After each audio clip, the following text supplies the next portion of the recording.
왜? 계람이 있는데 엔진 같은 거 돌리거나 뭘 그렇게 하면 뭐가 생기기 때문에 이게 더 큰 문제가 생기기 때문에 정지하는 거예요. 국가에서도 이 자금 운용 계획을 세우다가 이게 뭔가 문제가 생기면 셧다운 제재로 해서 이걸 완전 다운시켜버려. 꺼버린다, 쉽게 말해. 꺼버린다. 아예 못 쓰게. 그죠? 우리 집에 가면 뭐 있어요? 여러분 집에 가면 전기 끄는 거. 그걸 뭐라 그래요? 셧다운 기기가 집에도 하나 있어. 그게 뭐죠? 차단기. 예. 어떤 분이요, 컴퓨터를 막 하다가요, 안 되는 거야. 그래서 큰일 났다 그래갖고 막 이제 20대 아들 며느리 막 불렀어요. 빨리빨리 고쳐봐라니까. 아빠, 껐다가 계세요. 문제가 있다는데 한다는 소리가 껐다가 켜요. 껐다가 켜니까 되더래. 그게 셧다운이에요. 노트북이라든지 이런 PC는 자기가 알아서 이게 돌아가요. 다시 자기가 복원을 시켜요. 그러니까 껐다가 켜래요. 껐다가. 일단 문제가 있으면 어떻게 해라? 껐다가 켜는 거예요. 하나님이 우리한테도 껐다가 켜는 기능을 주셨어요. 그게 뭘까요? 우리한테도 차단기 있다니까. 셧다운 제조가 있다니까요. 그게 뭐냐? 안식이래요. 이해되십니까? 6일 동안 어떻게 해라? 일을 열심히 하세요. 하루는 안식일이니까 뭐하고? 스탑하고 뭐하고? 레스트, 안식을 누리라 이 말입니다. 왜? 계속 일할 수 있어요. 그런데 계속 일하면 어떻게 된다? 같이 해봅시다. 죽는다. 예, 그 말이에요. 하나님께서요, 네 욕심과 네 탐욕을 그치고 쉬어라 이 말입니다. 그날은 뭐 하면서? 예배 드리면서. 할렐루야. 그게 오늘 우리가 주의를 지키는 이유예요. 우리 스스로 차단기를 내리지 않으면, 셧다운 제도를 가지고 있지 않으면 암이나 각종 질병에 걸려서 살 수 없기 때문에 하나님은요, 우리가 몸이 피곤하면 목이 아파요. 왜 그래요? 피곤하니까. 감기 왜 들었어? 감을 기 잡아가지고 감기 든 거잖아요. 기가 감 잡은 거라니까요. 기가 감을 안 잡아야 되는 잡아가지고 몸속에 들어가서 그냥 감기 걸린 거예요. 몸살은요. 몸이 내가 일하는 강도보다 몸이 약하다는 거예요. 아멘은 아무도 안 하시는지. 아멘 좀 하세요. 이거 하지 마라 그랬는데. 근데 중요한 거는 차단기라든지 배에 있는 이런 셧다운 시키는 이런 것들은요, 자동으로 이게 프로그래밍이 돼 있어. 그래갖고 어느 정도의 어떤 문제가 있으면 다 꺼지는데, 사람은 누가 꺼야 돼요? 지가 꺼야 돼요. 내가 꺼야 된다고. 내가 안 끄면 끌 사람이 없어. 그러니까 우리가 서로가 자기가 건강하다 이래가지고 막 더 열심히 일하는 거예요. 안 쉬고. 그래갖고 어떻게 된다? 과로사한다. 이런 이야기예요. 제 말 지금 이해되십니까? 그러니까 하나님은 오늘 우리에게 뭘 원하시겠습니까? 내가 너를 창조한 대로 그 인간다움을, 그 사람다움을 누리고 살아가려고 하면 하나님이 말씀 앞에 딱 서가 거울 앞에 서서 그치라고 할 때 그치고, 쉬라고 할 때 쉬고, 자라고 할 때 자고, 일어나라고 할 때 일어나라고 그 이야기 하시는 거예요. 매일 말씀의 거울을 딱 보면서 그쳐야지. 그리고 자기를 돌아보고, 잘못되었으면 화장도 좀 고치고, 그죠? 눈썹도 좀 다시 그리고, 막 번진 것도 좀 다시 좀 이렇게 하고, 이렇게 해가 다시 정리하라 이 말입니다. 그 이야기를 지금 오늘 우리에게 하시는 거예요. 그게 하나님이 만든 하나님의 형상을 가진 인간다움이다 이 말입니다. 여러분 스스로 생각해 보세요. 내가 하나님의 인간다움을 가지고 지금 사는가? 그러니까 하나님의 형상대로 지었다는 말은 하나님의 이미지를 그대로 갖고 있다는 거죠. 영적이고 도덕적이고 지적인 이미지를 그대로 갖고 있어요. 그래서 우리에게 자유의지를 주셨다고 그래요. 자유의지는 뭐예요? 같이 해보실래요? 해도 되고 안 해도 되는 거 내가 결정한다. 이게 자유의지예요. 자기가 할 수도 있고 안 할 수도 있어요. 하나님 명령을 따라서 말씀의 거울 앞에 자기를 딱 멈추고 비춰볼 수도 있고 안 볼 수도 있어요. 근데 그건 네가 알아서 하세요. 근데 결국은 뭐 어떻게 된다? 죽는다. 이 말입니다. 그래서 하나님은요, 우리를 죄와 허물로 죽었었잖아요. 과거에 본질상 진노의 자녀였잖아요. 예수 피로 살려줬어요. 그 뭐 하려고? 하나님이 만든 인간다움, 사람다움을 회복하라고. 아멘이십니까? 그래서 신명기 법전은요, 뭐냐니까 네가 하나님의 자녀, 하나님의 형상으로 만들어진 사람이라면 마땅히 어떻게 살아야 된다? 내가 이야기해 준 대로 살아야 된다 그 말입니다. 그 이야기를 지금 하는 거죠. 그런데 보세요. 세상은 그럼 어떠냐? 세상은 약육강식, 적자 생존. 그래서 약한 자는 다 죽고 돈 많은 자, 금수저만 사는 세상. 금수저. 여러분은 무슨 수저? 이게 교육의 효과예요. 여러분은 무슨 수저? 예수저? 이게 또 무슨 말이야? 예수저가 아니고 흙수저. 하나님 우리를 뭘로 만들었기 때문에 원래 흙으로 만든 흙수저라니까요. 우리 다 흙수저예요. 근데 흙수저를 금수저로 누가 만들어 주신다? 아멘이십니까? 하나님이 만드시면 만들어요. 그런데 내가 흙수저인데 금수저 되려고 해봤자 안 돼. 우리는 어떻게 하면 되냐니까 내가 검수되고 싶은 생각 버려. 그리고 뭘 하냐? 하나님이 거치라면 거치고 말씀 앞에 나를 돌아보고 나를 정리하면요. 어느샌가 하나님 쓰시기에 합당한 사람으로 변해 계시는 거예요. 예, 옆 사람 한번 인사합시다. 흑수저입니다. 집사님은. 시작.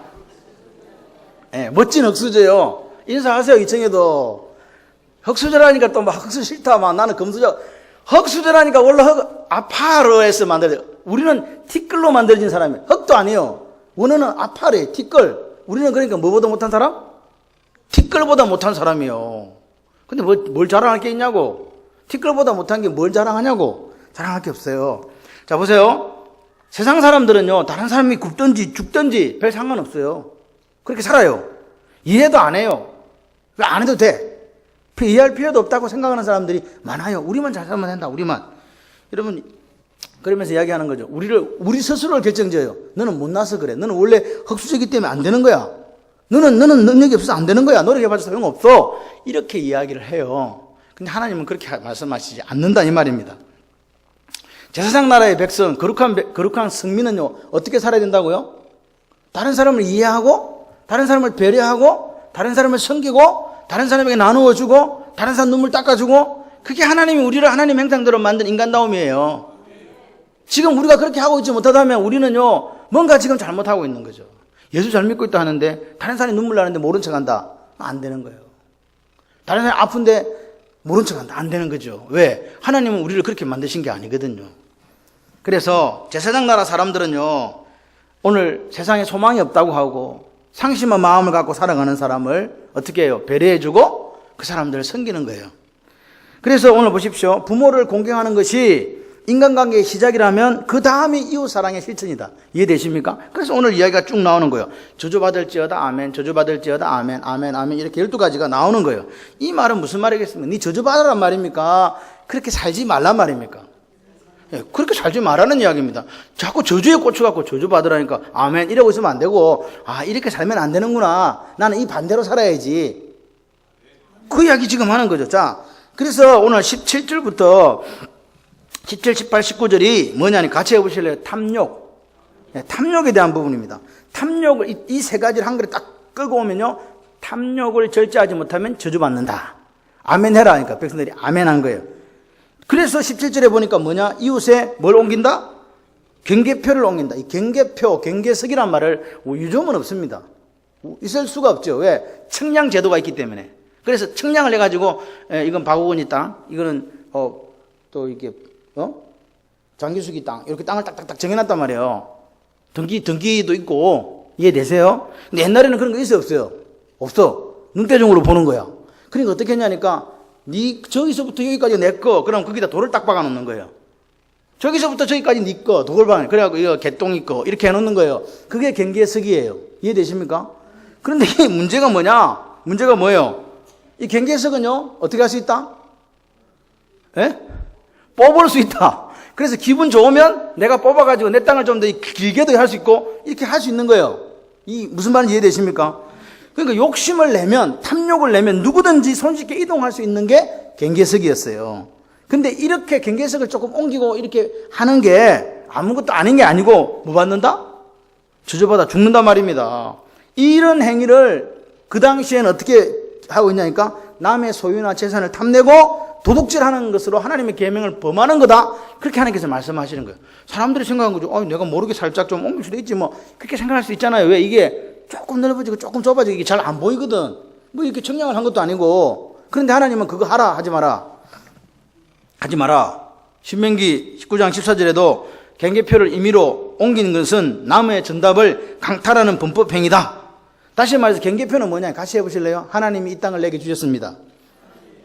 그 말이에요. 하나님 주신 걸 갖다가 저 마음대로 이렇게 바꾸면 안 된다. 그 말입니다.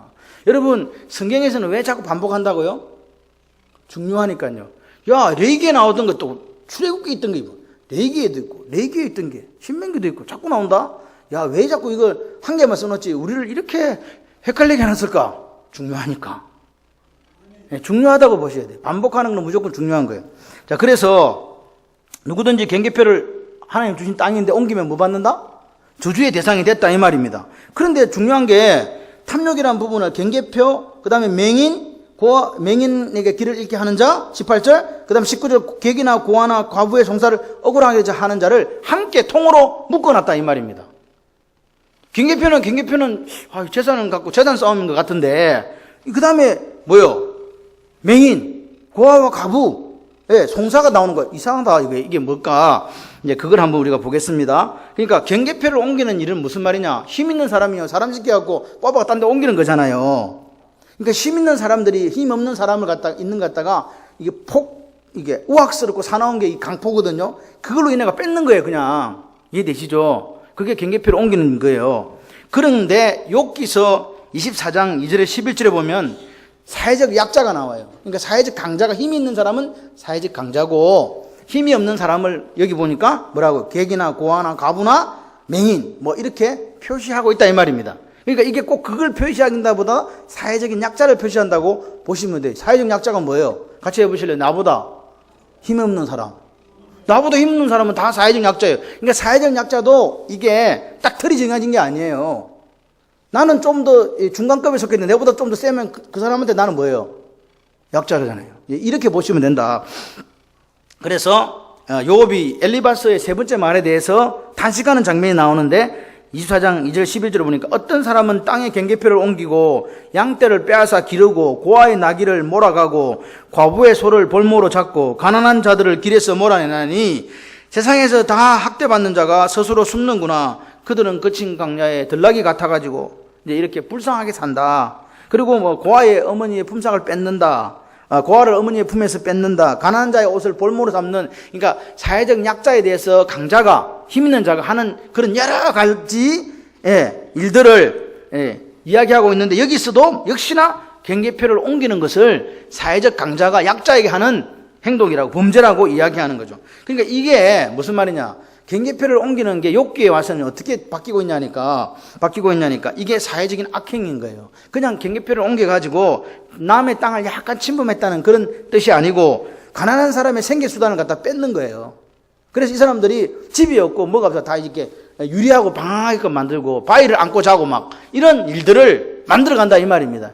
그러니까 단순하게 경계표를 옮기는 거는 조금 땅을 더 차지하는 게 아니라 힘없는 사람에게는 완전히 생명을 빼앗아버리는 그런 결과를 초래하더라. 그래서 그 사람들은 어떻게 됐냐? 결국은 땅을 빼앗기고 소작농이 되고 평생을 노예처럼 그렇게 일하게 되는, 생존을 위협당하는 그런 일들을 하게 되더라. 그러면 경계표를 옮기는 탐욕이 우리 지금 사는 시대하고 무슨, 지금 다 청량제도 나왔는데 등기제도에서 다 등기돼 있구만.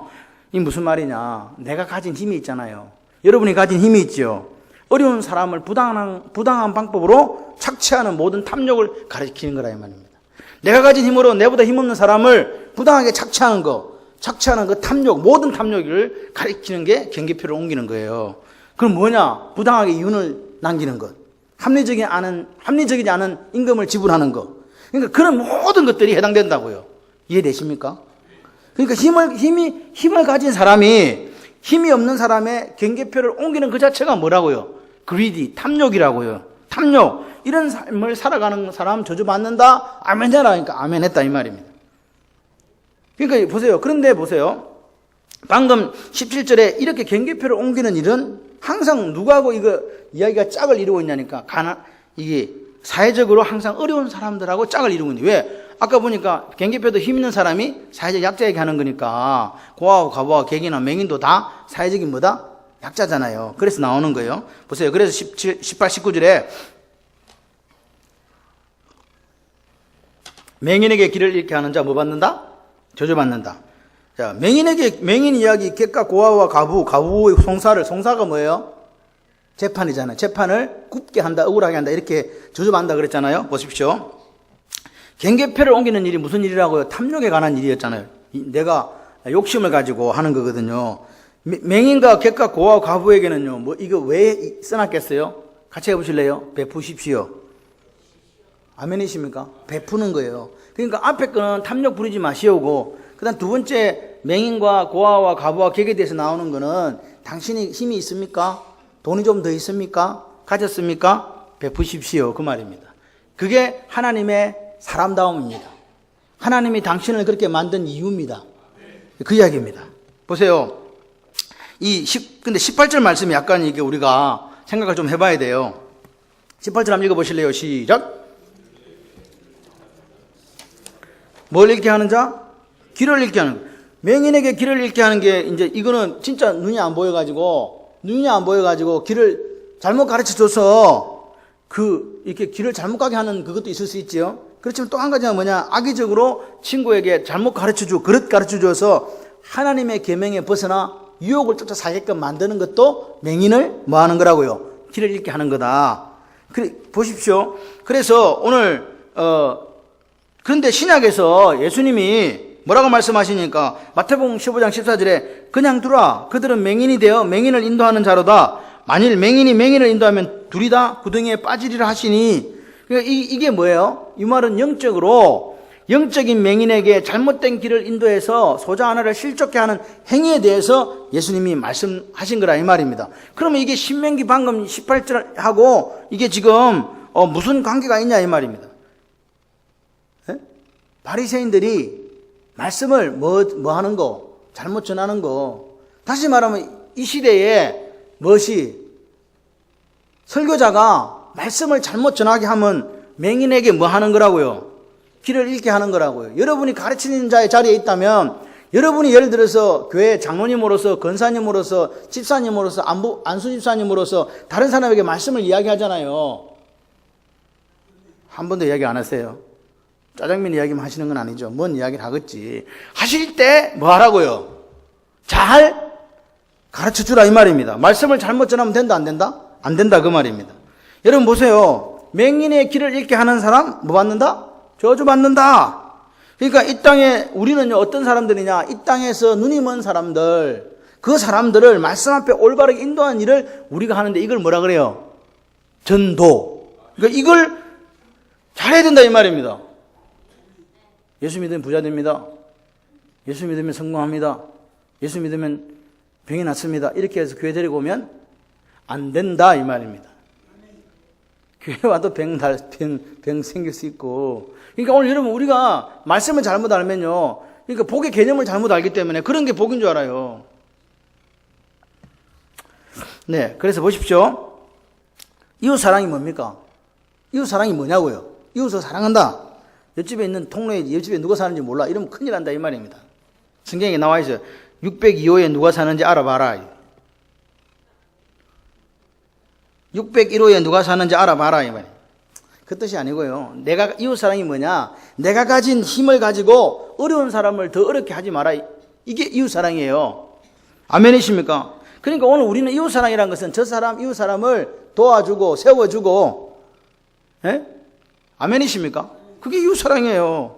여러분 보세요. 말씀을 전하는 사람입니다. 제가 제일 1번이에요. 말씀을 전하는 목사가 맹인을 인도하는 결과를 초래하면 어떻게 될까요?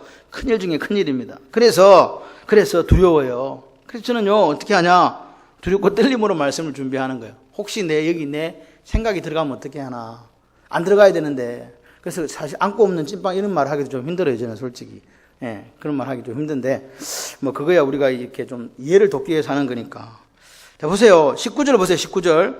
읽어보세요. 시작. 고아와 가부의 송사를 억울하게 하는 자는 뭐 받는다? 저주받는다. 그러니까 백성들이 에발산에서 아멘! 그런 거예요. 그러니까 보세요. 경계표에서 이어져 오는 가진 자가 힘을 가지고 없는 사람들을 억압하는 상황에 대한 말씀이 지금 계속 나오고 있는 거예요. 이게 보시면 고아의 가부의 송사를 억울하게 한다는 말은 지금 누가 한다는 이야기예요? 판사가 그런다는 거잖아요. 판사가 재판을 잘못한다는 거예요. 판사가 다시 말해서 권력과 재물을 가진 자의 편에 서서 사회적으로 억눌린 가난한 자 약자에게 억울한 재판을 합니다. 그 말이잖아요. 이 억울하다는 말이 나타, 구부리다, 나타라 히브리어 나타거든요. 그게 뭐냐? 구부리다, 기울다, 비틀다, 벗어나게 하다. 그래서 이걸 구부려 버리는 거예요. 그러니까 이 사람이 잘못했는데 저 사람은 사회적으로 보니까 돈이 좀 있는 사람이고 이 사람은 고아와 가부와 객이네. 그래서 얘들을 죄가 없는 죄 있는 것처럼 그렇게 만든다 이 말입니다. 판결을 굳게 한다는 말이 그 말이에요. 이해되시죠? 여러분 그리스도인이 된 게 뭡니까? 내게 힘이 있다면 그런 힘 가지고 어디다 쓰라고요? 그렇게 어려움 당하는 사람들을 돕는 데 쓰라 이 말입니다. 근데 내가 그 힘 가지고 나도 똑같은 일을 하고 있다면 나는 그리스도인이다? 아니다? 아니다 이 말입니다.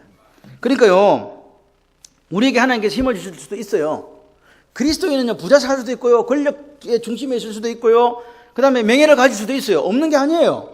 그랬을 때 어떻게 하라고요? 예? 불법을 행하는 일에 사용하지 않겠습니다. 아멘이십니까? 저는요, 제일 마음 아픈 게요, 국회에 가 있는 국회의원들 중에서 많은 분들이 그리스도인이에요. 그분들이 좀 더 내가 가진 힘을 불법에 쓰지 않겠습니다. 당리당략에 내가 이용당하지 않겠습니다. 라는 그 거룩한 소명을 가지고 산다면요, 아마 우리나라는 좀 더 아름다워지지 않을까.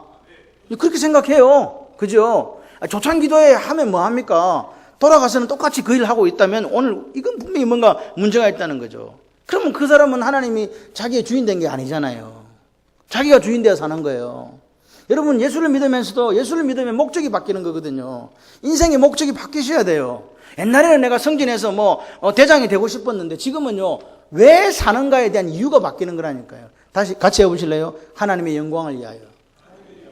하나님의 영광을 위해 사는 거예요. 돈을 벌어도 하나님의 영광을 위하고, 직장에 성진에도 하나님의 영광을 위하고, 할렐루야. 내가 세상에 가지고 있는 부와 명예를 누리도 하나님의 영광을 위해 사는 것, 그게 그리스도인이에요. 그런데 그 부와 명예를 누굴 위해 사용한다고요? 자기를 위해 사용한다고요. 어떤 사람을요? 고아와 과부와 객을 눈물 흘리면서까지 사용하면 안 된다. 그럼 뭐 받는다? 저주받는다. 그 말입니다. 자, 그 다음에 뭐냐? 그 다음에 제가 이거 설교하기 레이기 할 때도 이거 억수로 힘들었거든요. 그 다음에 뭐냐? 성적인 부분에 대한 이야기예요. 그럼 여러분, 우리가 한번 생각해 봅시다. 이 성적인 부분을 왜 하나님께서 이야기하셨을까요? 하나도 안 생기는데, 다시 말하면 이런 일이 없는데 하나님이 굳이 몇 번씩 강조하면서 하지 말라고 했을까요? 아니면 이런 일이 있었기 때문에, 가능성이 다분하고 있었기 때문에 했을까요? 있었다니까요. 가나안 족속과 애굽 사람들, 그 가나안 문화와 애굽 문화 사이에 이런 일들이 있었다는 거예요. 그리고 이스라엘 백성 사이에도 이런 일이 있을 수 있다는 거죠. 그러니까 성적인 부분에 있어서도 같이 해보실래요? 성적인 부분도 하나님의 사람다운 성적인 부분이 있습니다. 이해되십니까? 성적인 부분에 있어서도 하나님의 형상을 닮은 사람으로서의 그 성적인 부분이 있다.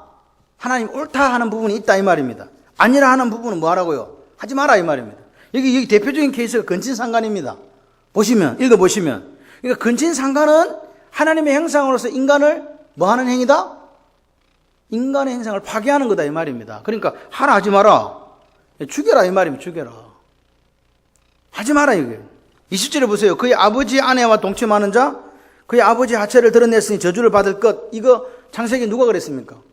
르우벤이 비라, 그러니까 서모와 통과했다. 딱 이거잖아요. 이게 계모라고 번역되어 있어요. 계모든 첩이든 또는 그냥 아내든, 그냥 아내라면 더 심각하죠. 그냥 아내면 누구예요? 자기 엄마잖아요. 아버지 아내가 엄마잖아요. 이러면 이 사람은 사람이다, 짐승이다? 짐승이다 그 말입니다. 그러니까 어떻게 해라? 죽여라. 사람이기를 거부한 짐승의 삶을 사는 사람은 이 거룩한 백성 제사장 나라의 이 요건을 못 갖춘다. 죽여라.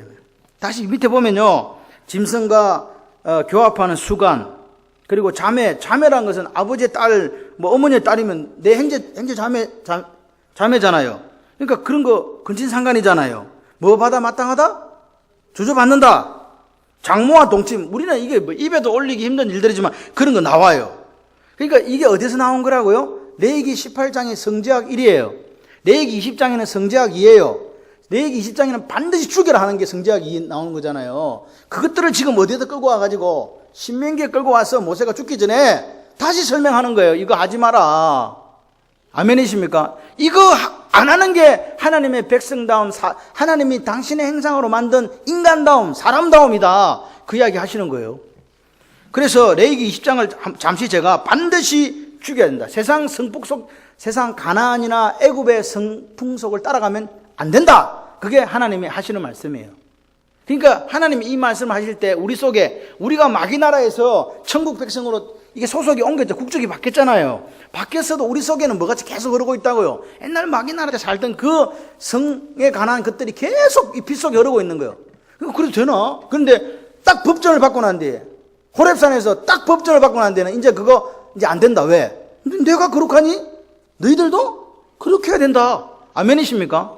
야, 하나님을 믿는 백성, 그리스도인은 그렇게 살면 안 돼. 세상 사람들은 그렇게 살아도 안 돼. 그 이야기를 하시는 거예요. 그래서 제가 지금부터 하나님이 끔찍히 싫어하시고 반드시 죽여야 되는 잘못된 성에 대해서 이야기를 드립니다. 레위기 20장 10절 그냥 읽어만 드릴 테니까 제가 읽기만 해도 이해가 팍팍 옵니다. 이거 설명이 별로 필요가 없어요. 첫 번째, 죽이는 경우 10절 남의 아내와 간음하는 경우 둘 다 죽여라. 11절 어머니와 동침한 계모라 할지라도 죽여라. 며느리와 시아버지가 동침하는 경우 13절 죽여라. 14절 아내와 장모를 함께 데리고 사는 사람 살리라 죽이라. 그 다음에 15절 짐승과 교합하는 남자 죽여라. 그 다음에 16절 짐승과 교합하는 여자 죽여라. 짐승과 사람을 다 죽이라 그래요. 그리고 17절 자매 즉 아버지의 딸 어머니의 딸을 범하는 경우 죽여라. 그리고 18절 월계행 중에 여인과 동참하는 경우 죽여라. 19절은 이모와 고모와 동침하는 경우 죽여라. 20절은 숙모와 동침하는 경우 죽여라. 21절은 뭐냐? 행제의 아내를 데리고 사는 경우는 이건 죽이라고는 안 하고 더러운 일이기 때문에 자식이 없다. 이렇게 쭉 제가 그냥 읽어드렸어요. 이거 설명하려면 저도 마음이 아프고 듣는 여러분도 마음이 아프시잖아요. 있어서는 안 될 일들이기 때문에. 여러분 그리스도인이 된다는 게 이렇게 힘듭니다. 세상 사람 요즘 우리 TV에 나오는 것들이 뭡니까? 솔직히 우리가 부끄럽지만 건친상간에 대한 부분들이 나오지 않습니까? 안 나옵니까? 뉴스에 한 번도 그런 일이 없습니까? 지금 우리 요즘에 보면요. 계속 일어나고 있잖아요. 그러니까 지금 시대가 오히려 더 어떻게 더 가고 있다고요? 악해져 가고 있다는 거예요. 인면수심의 시대를 우리가 지금 살아가고 있다는 거예요. 그러니까 그리스도인 된 우리가 말씀을 따라 살지 않으면 우리도 그렇게 살 가능성이 많다. 왜? 우리가 한번 생각해 봅시다. 왜 하나님이 죽이라 그랬을까요? 이거요. 같이 해보실래요? 전념성이 너무 강해서. 한번 딱 따라하면요. 온갖 사람들이 다 따라할 가능성이 있기 때문에 그냥 죽이는 거예요. 무조건. 건절은. 그러니까 오늘 이런 말씀을 건친상간에 대한 부분을 쭉 하시면서 수관이라든지 이런 부분들 쭉 이렇게 하면서 뭐냐니까 하나님 우리에게 원하시는 게 뭘까 생각해 봤어요. 그랬더니 하나님의 형상대로 지음받은 인간은 하나님의 형상을 포기하지 마십시오 그 말이에요. 하나님의 형상대로 산 사람은 그렇게 안 산단 말입니다. 짐승처럼 성욕의 지배를 받아서 인간이기를 포기한 건친상간 하면 안 된다. 그런 사람은 거룩한 백성이 자기 있다 없다? 없다. 이런 잘못된 성 때문에 공동체가 오염되고 공동체가 완전 망하기 때문에 죽여라 이 말입니다. 그러니까 오늘 이 말씀을 우리에게 주신 이유는요. 죽이라는 의미보다 뭐 하지 마라? 절대로 하지 마라 이 말이에요. 같이 합시다. 절대로 하지 마라. 그 말입니다. 절대로 하지 마라. 하나님은요. 죽이는데 지금 하나님이요. 반드시 죽여야 제대로 열거했지만 하나님은요. 죽이라고 할 만큼 그렇게 엄하게 명령하셨지만 하나님이요. 사람 죽이는 걸 좋아하실까요? 싫어하실까요? 싫어하시는 거예요. 돌로 쳐 죽이든 어떻게 하든 죽이는 거 하나님은 안 즐거워하세요. 즐거워하지 않습니다. 그런데 너무나 전념성이 강하기 때문에 하나님의 백성이라 하면 이런 거 쳐다보지도 마라 이 말입니다. 아멘이시죠? 여러분 오늘 하나님이 왜 이렇게 격한 표현을 사용하시면서 반드시 죽여라고 이야기했을까? 하나님의 형상으로서 인간이기를 포기하고 살아가는 사람이기 때문에 그렇게 살아서는 안 된다는 겁니다. 여러분 오늘 그리스도인은요 이 성적인 부분의 성결 하나님의 백성으로서 너무너무나도 소중하다 그거 이야기하시는 거예요. 하나님이 영이 충만하실지라도 한 남자와 한 여자를 만든 이유를 너희들 아냐? 이 가정은요 하나님 우리에게 주신 가장 아름다운 천국이에요. 그거 모르는 사람은요 그리스도인 될 자격이 없는 거죠. 여러분 오늘 우리가 죽이라 그러니까 문자적으로 적용하기는 힘들지만 솔직한 말로 30년 전과 지금의 성 문화와 성 이 풍속도가 어떻게 달라져 가고 있습니까? 솔직히 두렵습니다. 두렵습니다. 이런 설교를 하는 것도 사실 두려울 수 있습니다. 앞으로요. 그래서 우리가 아무리 세상이 변한다 할지라도 우리는 그리스도인이기 때문에 하나님의 형상대로 지원받은 인간이기 때문에 어떻게 살아야 됩니까? 라는 진지한 고민과 묵상이 필요하다 이 말입니다. 마지막으로 보십시다. 살인의 경우 24절을 보시면 한번 읽어보실까요? 시작. 이웃을 암살하거나 무죄한 자를 죽이려고 뇌물을 받는 사람은 저주를 받을지어다 하면 뭐 하는 사람? 이웃을 암살. 암살 영화 있잖아요. 암살. 그 암살은 아니에요. 이 세테르라는 말은 엄밀한 곳에서 딱 기다리고 있다가 사람을 싹 죽이는 걸 이걸 암살이라고 해요. 뭐 유명한 사람과 총사가 죽이는 게 암살이 아니고 여기서 나오는 거는 그렇다고요. 세테르라는 말인데 이게 은밀한 곳에 숨어가지고 낙하 죽인다는 뜻이거든요. 이 누가 그랬어요? 성경에 나와요. 누가? 가인이 아벨을 동생을 들판에 불러내갖고 돌로 쳐서 죽이죠. 은밀한 곳에서. 다른 사람들 안 보는 곳에서. 이거예요. 그런데 이렇게 하는 경우는요. 원인이 뭐예요? 원한이나 보복일 가능성이 커요. 그래서 원한이나 보복으로 사람 죽이면 나중에 도피성 6개를 만들어놔도 그 사람 도피성에 들어갈 수 있다 없다? 없다는 거예요. 그러니까 우리가 생명을 해야 하는 것은 의도와 목적을 가지고 해야 하면 안 돼요. 실수로 한 거는 가가지고 재판 받아가지고 실수를 했네. 그러면 너는 대제사장이 죽을 때까지 이렇게 살아. 이렇게 되지만 저놈은 고의적이야. 그럼 바로 들어오지 못하는 거예요. 그래서 보수자가 즉 보복하는 자가 와서 죽여도 되는 거다 이 말입니다. 이해되십니까? 그래서 하나님 나라는 그런 거예요. 하나님 나라는 오늘요 우리가 성적인 부분에도 성결해야 되고요 삶의 부분에서도 뭐 해야 된다? 그렇게 해야 된다. 그러니까 지금 보세요. 출애굽기 20장에서 언약을 한번 맺었어요. 하나님께서 다시 오늘 신명기를 통해서 언약 갱신을 또 하는 거예요. 너희 아버지 시대는 이렇게 해갖고 다 죽었어. 근데 너희들은 지금 너가 아버지들이 너가 여기 못 들어간다고 했다. 성경에 이런 이야기 없습니다. 근데 너가 지금 다 들어가게 됐거든. 다 들어가게 됐는데 그러려면 하나님께서 너가 아버지 시대에 출애굽기 20장에서 언약을 맺었던 것처럼 너희들도 언약을 다시 갱신해야 돼. 그 이야기 하는 거예요. 그리고 이거 제대로 해라. 그 이야기입니다. 하나님의 사람다움은요 어떤 거라고요? 이웃을요 돌보고 배려하는 거고요. 탐욕을 품으면서 그것을 가지려고 경계표를 옮기는 게 아니고요. 가난한 고아와 과부와 객의 그 재판을 굳게 하는 그런 거 안 된다 이 말입니다. 그리고 뭐 숨어가고 사람 죽이고 이런 거 안 된다 이 말입니다. 25절 한번 보십시오. 25절 한번 읽어보실까요? 무죄한 자를 죽이려고 뇌물 받는 자는 저주를 받을 것이라 할 것이요 모든 백성은 아멘할지니라. 이제 아까 암살하는 자 죽이라 그랬죠. 지금은 이제 마지막인데 뭐예요? 무죄한 자를 죽이려 뇌물 받는 자. 무죄한 자를 죽이려 뇌물 받는다면 이거 재판입니다. 이해되십니까? 뇌물을 받아가지고 불의한 재판관이 판결을 굽게 해서 무죄한 자를 죽이는 거예요. 사형시키는 거예요. 얼마나 무서워요. 죄가 없는데 뭘 받아갖고 뇌물 받아가지고. 출애굽기 23장 7절 8절에 보니까 거짓 일을 멀리하며 무죄한 자와 어려운 자를 죽이지 말라. 나는 악인을 어렵다 하지 아니하겠노라. 너는 뇌물을 받지 말라. 뭐 받지 마라? 뇌물 받지 마라. 뇌물은 밝은 자의 뇌물의 특징이 뭐냐? 눈이 밝은 사람의 눈을 어둡게 하고 어려운 자, 즉 어렵게 살았는데 뇌물 받아가지고 그 말을 굽게 하느니라. 이해되십니까? 사람이 아무리 어렵고요, 아무리요 깨끗하게 살아도 뭐 받으면 뇌물 받으면 밝은 자의 눈도 어두워지고 말도 굽어져서 무죄한 자를 죽이는 그 자리에 동참한다 이 말. 그만큼 뇌물이 무섭다. 그러니까 뇌물이라는 뜻은요 사람을요 매매 대상으로 삼았다는 거예요. 내가 돈 받고 재판을 굽게 해가 저를 죽여버리니까요. 이건 무슨 말? 요즘 말로 하면 따라해 보세요. 살인교사예요. 뭐 주고 돈 주고 그게 뇌물이다 이 말입니다. 그러니까 보세요. 우리가 결론적으로 한번 정리를 해봅시다. 하나님께서 우리에게 힘을 주신 이유가 뭐라고요? 그 힘 가지고 약자를 괴롭히고 그 사람을 눈물 나게 하고 그렇게 하라는 겁니까? 그것 갖고 그 사람 살려주고 어려운 사람 도와주라고 힘을 주셨습니까?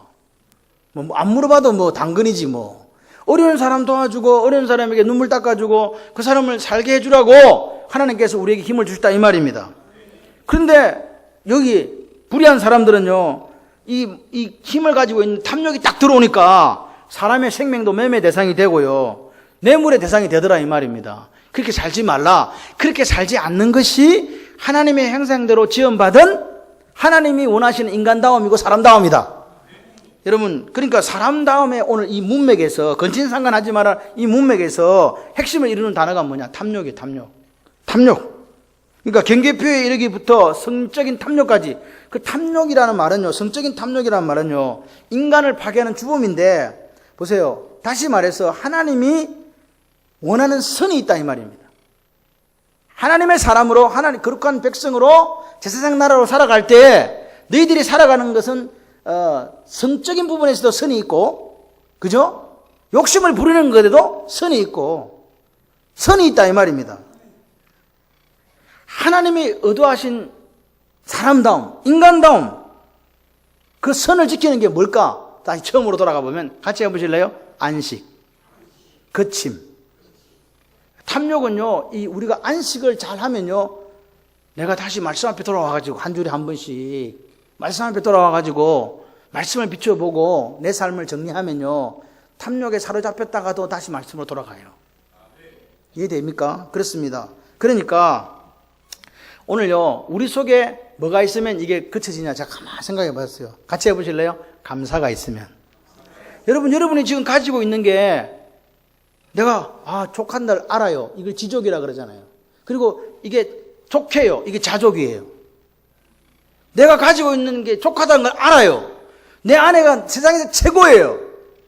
족해요. 가능합니까? 내 남편이 세상에서 최고예요. 딴 사람이 눈에 들어옵니까? 하나님 내게 돈을 요만큼 주셨는데, 많다, 이거. 딴 데 눈이 돌아갑니까? 하나님이 주신 것이 너무 고맙고 감사하니까 딴 데 눈 돌아갈 여가가 있다 없다? 없다. 그러니까요, 탐욕은 반드시 하나님 원하시는 삶을 살아내지 못해요. 욕심 부리다가 죽는다 이 말입니다. 그거는 탈법, 불법 쪽으로 가게 돼 있어요. 그리고 결국은 다른 사람 눈에서 뭐 흐르게 한다? 피눈물 흐르게 하는 거예요. 그죠? 그래서 하나님은 오늘 우리를 하나님의 형상대로 지으시고 그 형상에 무슨 삶을 살기를 원하냐니까 같이 한번 해보십시다. 합당한 삶. 그러니까 보세요. 하나님은요, 우리를 다루실 때도 당신이 지은 그 기준에 합당하게 다루세요. 그 자유의지를 주신 거예요. 이해되세요? 억지로 막 이거 해라 그런 게 하는 게 아니라 말씀만 하세요. 하나님은요. 말씀만 하시고 선택은 누가 해라? 내가 해라. 하나님을 경외하라고 말해요. 그러면 선택은 누가 해요? 내가 해요. 부모를 공경하라고 말씀해요. 부모 공경은 하나님이 해요? 내가 해요? 내가 해요. 이웃의 관계에 탐욕 부리지 마라 이렇게 이야기해요. 그 탐욕을 부리지 않는 사람은 바로 또 나예요. 성적으로도 탐욕 부리지 마라. 아내 사랑하고 행복하게 잘 살아 그러면 둘이서 그냥 잘 살면 된다 이 말입니다. 그럼 내 남편 먼저 죽은데 어떻게 하게 천국에서 만나야지 뭐. 그 방법이 없어. 그래도 안 그러면 재혼하세요. 예. 살다가 먼저 떠나서 재혼할 수 있습니다. 그건 죄가 아닙니다. 이게 또 우리 목사님은 자꾸 나 지금 혼자 살아야 되는데, 아이들 교회 혼자 사는데 자꾸 재혼하라 하다. 그게 아니고요. 그것 때문에 성적인 범죄를 지을 것 같으면 다시 재혼하는 게 낫다고요. 제 말을 이해를 잘 하셔야 됩니다. 그렇습니다. 오늘 우리가 그리스도인이잖아요. 하나님의 성민이잖아요. 그러니까 오늘 우리는 하나님의 자녀다운, 하나님의 형상으로 지원받은 사람다운 그 삶을 살아내시기를 주님의 이름으로 축원합니다.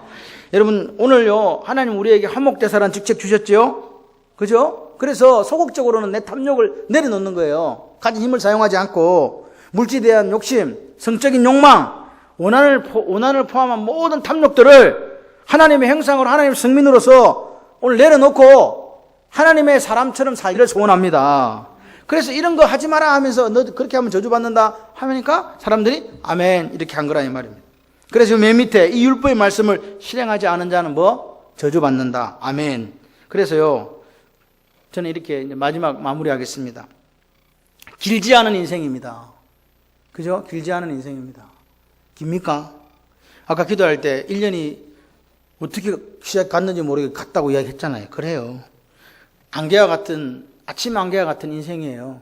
그래서 저는 이런 생각을 해요. 욕심 좀 덜 부리자. 욕심이 우리 마음속에 생기지 않을 수는 없지만 덜 부리자. 너무 욕심내지 말고 살자. 아멘이십니까? 욕심내지 말고 살자. 하나님 주신 은혜에 족하다고 생각하고 감사하면서 살자. 하나님 내게 주신 것에 대해서 감사하면서 베풀면서 살자. 이게 하나님이 우리에게 행복하라고 할 때 주신 지침들이에요. 얼마 길지 않은 인생 욕심내지 말고 살고, 하나님 주신 은혜, 하나님 주신 선물에 감사하고, 하나님 주신 것들에 대해서 지족하면서 나누고 베풀고 살아가는 거, 그게 행복이라고요. 행복하시기를 주님의 이름으로 축원합니다. 여러분, 우리가 길지 않은 인생을 살아가는데, 짧은 인생을 살아가는데 맨날 탐욕으로 얼룩져가지고 막 힘 좀 가지고 사람들 맨날 그렇게 매일매일 그렇게 하며 살아가는 거 하나님 원하시는 삶 아니다. 그렇죠? 그래서 주님께서 원하시는 하나님의 형상, 하나님의 성민다운 삶을 살아가는 그 길목에 오늘 여러분 거침과 안식이 있다는 사실을 기억하시고, 날마다 매일 그치고 안식함으로 말씀 앞에 나를 비추어 보고 하나님 원하시는 하나님의 형상다운 사람으로서, 즉 그리스도인으로서의 삶을 살아가시기를 주님의 이름으로 축원합니다. 우리 시간 하나님 앞에 이렇게 하나님이 우리를 하나님 형상대로 만드시고 사람다움을 이야기하셨는데, 그 사람다운 그 삶을 좀 살겠습니다 하는 그 고백이 있는 기도가 있었으면 좋겠습니다.